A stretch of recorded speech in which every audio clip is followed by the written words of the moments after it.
तो चलिए इस वीडियो में बात करते हैं मैथ ऑब्जेक्ट की। तो मैथ ऑब्जेक्ट की मदद से हम लोग बहुत सारे मैथमेटिकल टास्क परफॉर्म कर सकते हैं अपने नंबर के ऊपर। जैसे कि अगर हम लोगों को पाई की वैल्यू चाहिए तो मैथ डॉट पाई की मदद से हम लोग पाई की वैल्यू निकाल सकते हैं। तो ये पाई की वैल्यू है। तो ये जावास्क्रिप्ट कैसे काम करता है आपको पता होगा। सबसे पहले HTML डॉक्यूमेंट है, आपको दिख रहा होगा। जावास्क्रिप्ट का मेथड जो है इस स्क्रिप्ट टैग के अंदर लगा हुआ है, ये वाला मेथड। और ये बोल रहा है कि document dot gate element by ID demo. तो ये बोल रहा है कि इस डॉक्यूमेंट में HTML डॉक्यूमेंट में जो डेमो ID वाला एलिमेंट है उसको खोजो और उसके इनर HTML, ये जो इनर HTML लिखा है यही बोल रहा है, उसके इनर HTML पर मैथ डॉट पाई की वैल्यू रख दो। तो खोजने पर इसे जो डेमो ID वाला एलिमेंट मिलता है वो मिलता है पैराग्राफ एलिमेंट।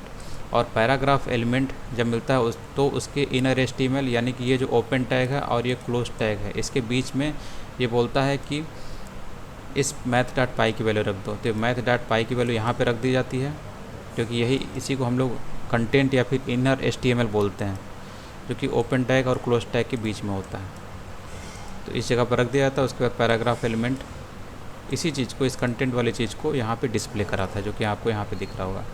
इस तरीके से जावास्क्रिप्ट काम करती है। तो यहाँ पर जो बता रहा है कि मैथ ऑब्जेक्ट जो होता है उसकी क्या विशेषता है जावास्क्रिप्ट में। तो दूसरे ऑब्जेक्ट की तरह देखें तो दूसरे object unlike the other object, तो math object has no constructor. दूसरे ऑब्जेक्ट में दूसरे जो ऑब्जेक्ट होते थे उसमें हमें कंस्ट्रक्टर देखने को मिलता था, लेकिन जो मैथ ऑब्जेक्ट होता है वो स्टैटिक होता है, इसका कोई कंस्ट्रक्टर नहीं होता। इसलिए इसकी चीज़ों को अगर जैसे मेथड है, प्रॉपर्टीज है, इसे हमें एक्सेस करना है तो इसे हमें बनाने की ज़रूरत नहीं पड़ती है, डायरेक्ट हम इस्तेमाल कर सकते हैं इसकी मेथड्स और प्रॉपर्टीज़ को। यहाँ पर मतलब कहने का ये है कि जो हम लोग जैसे डेट ऑब्जेक्ट को बना रहे थे डेट निकालने के लिए, तो वहाँ पर हम लोग न्यू कीवर्ड का इस्तेमाल कर रहे थे, डेट कंस्ट्रक्टर का इस्तेमाल कर रहे थे। उसके बाद ही हम लोग डेट को निकाल रहे थे और इस्तेमाल कर रहे थे। तो यहाँ पर ऐसा कुछ काम करने की ज़रूरत नहीं, इसमें हमें बार बार मैथ ऑब्जेक्ट बनाने की ज़रूरत नहीं है, क्योंकि ये स्टैटिक होता है, इसका कोई कंस्ट्रक्टर नहीं होता है। बस यही इंपॉर्टेंट चीज़ है जावास्क्रिप्ट के मैथ ऑब्जेक्ट के साथ। तो सबसे पहले है कि जो मैथ प्रॉपर्टीज़ है उसको हम लोग कैसे एक्सेस करते हैं। तो कुछ इस तरीके से एक्सेस करते हैं मैथ ऑब्जेक्ट की प्रॉपर्टीज़ को। ये आपका ऑब्जेक्ट हो गया और उसके बाद जो डॉट लगा के इसकी प्रॉपर्टी को एक्सेस कर लेते हैं। तो इन प्रॉपर्टीज़ को हम लोग कांस्टेंट भी बोल सकते हैं, क्योंकि ये कांस्टेंट होती है। तो जावास्क्रिप्ट जो होता है वो 8 मैथमेटिकल कांस्टेंट्स यानी प्रॉपर्टी प्रोवाइड करता है, जो कि हम लोग मैथ प्रॉपर्टीज़ के जरिए एक्सेस कर सकते हैं। जैसे कि आइलर्स नंबर ई की वैल्यू को एक्सेस करना, पाई की वैल्यू को एक्सेस करना, या फिर स्क्वायर रूट ऑफ 2 को पता करना, स्क्वायर रूट ऑफ 1/2 को पता करना, या फिर लॉग वैल्यू को पता करना, natural log, log of 2, log of with base 10। कुछ इस तरीके से है ये वैल्यू जो है, जैसे नेचुरल लॉग ऑफ 2। तो यहाँ पर मैथमेटिक्स तो मैं पढ़ा नहीं रहा हूँ, लेकिन फिर भी थोड़ा सा ये बता रहा हूँ कि नेचुरल लॉग ऑफ 2 ये किस टाइप में है।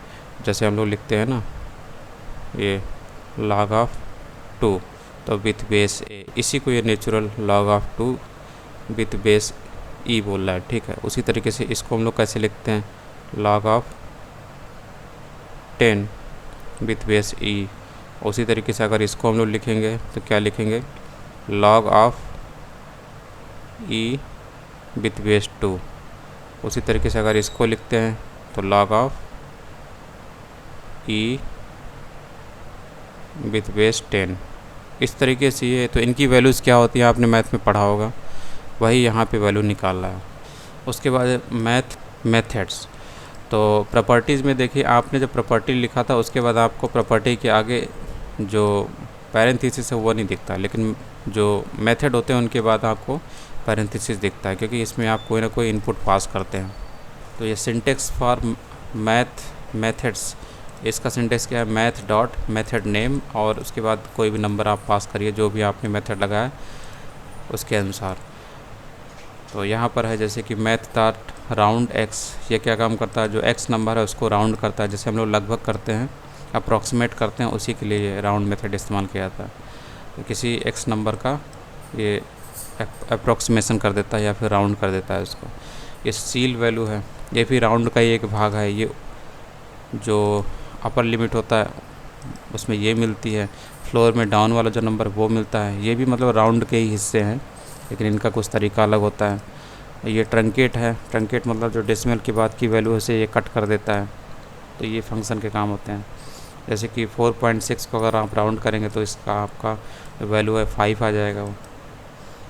तो इसमें डेसिमल के बाद अगर 5 या 5 से ज़्यादा होता है तो वो नंबर 1 होकर इसमें ऐड हो जाता है। तो ये इसलिए यहाँ ये जो है 4.6 से ये 5 हो गया।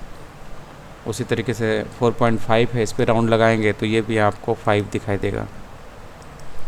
ठीक है, तो अगर यहाँ पर 4 कर देते हैं तो ये जो वैल्यू है इसकी, तब ये वैल्यू जो है, क्योंकि ये डेसिमल के बाद वाला नंबर 5 से छोटा है इसलिए ये जो है हट जाएगा, कुछ भी ऐड नहीं करेगा इसमें, इसलिए इसकी वैल्यू अब आपको 4 मिलेगी। 4.4 की वैल्यू आपको राउंड मेथड से 4 मिलेगी। उसी तरीके से सील वैल्यू, तो सील वैल्यू जो होता है वो नियरेस्ट इंटीजर देता है, ऊपर वाला। ये राउंड करता है, ऊपर वाली जो नियरेस्ट वैल्यू होती है वो देता है। जैसे कि यहाँ पे आप देखेंगे 4.4, तो ये जो नियरेस्ट ऊपर वाली वैल्यू होती है वो 5 है, इसलिए 5 दे रहा है।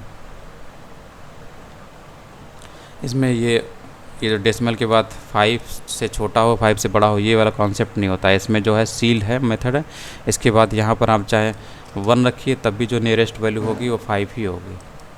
ठीक है, ये चीज़ है। और चाहे आप 6 रखिए तब भी 4.6 की वैल्यू 5 ही होगी, क्योंकि जो मेथड है वो सील है, सील मेथड है। उसी तरीके से फ्लोर जो होता है वो नीचे वाला वैल्यू देता है। जैसे आपने यहाँ पर दिया 4.7, तब भी ये नीचे वाली वैल्यू देगा, यानी कि 4 देगा।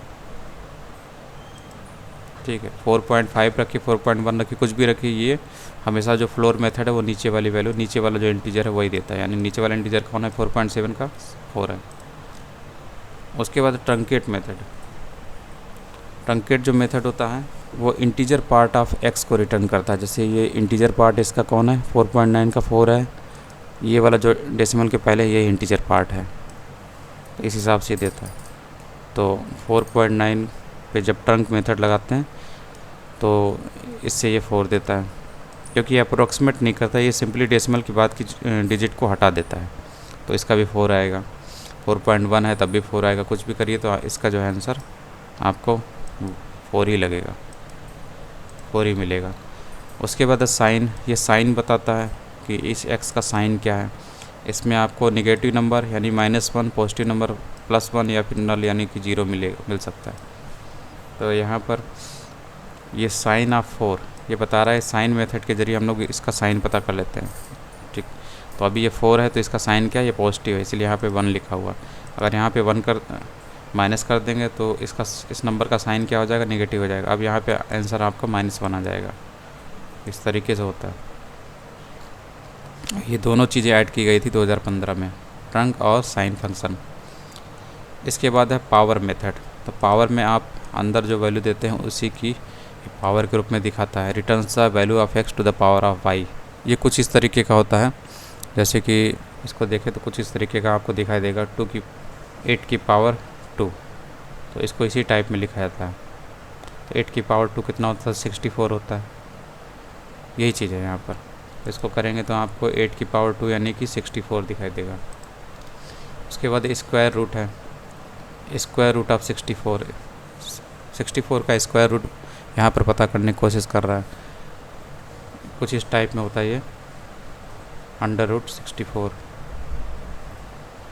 इसकी वैल्यू कितनी होती है, 8 ही होती है, इसलिए इसका भी आपको कितना मिलेगा, 8 मिलेगा।